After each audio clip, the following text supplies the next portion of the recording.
AI model recreates Super Mario with text-to-video technology.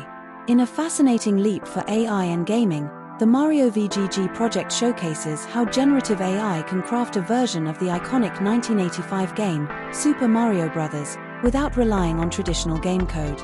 Developed by Virtual Protocols, a company specializing in AI-driven game characters, MarioVGG employs text-to-video generation to mimic the classic Nintendo game. According to their recent research, this AI-powered approach could revolutionize game development by offering a novel method to create and simulate game environments. Trained on a vast dataset of 737,000 frames from Super Mario Bros., MarioVGG uses a single Nvidia RTX 4090 GPU to generate game frames based on text inputs like run or jump.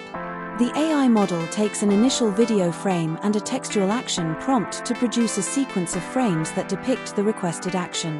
This means players can experience Mario running, jumping, and even interacting with the game's gravity mechanics, albeit with some limitations. The model generates frames at resolutions lower than the original game, with a 6-frame sequence taking about 4 seconds to produce. While MarioVGG manages to capture the essence of the 2D Mario experience, including environmental consistency and game mechanics, it struggles with real-time playability. For instance, it continues generating frames even after Mario's death and does not revert to the last checkpoint. Despite these hurdles, MarioVGG's ability to generate unique Mario levels and simulate game mechanics suggests significant potential for generative AI in game development.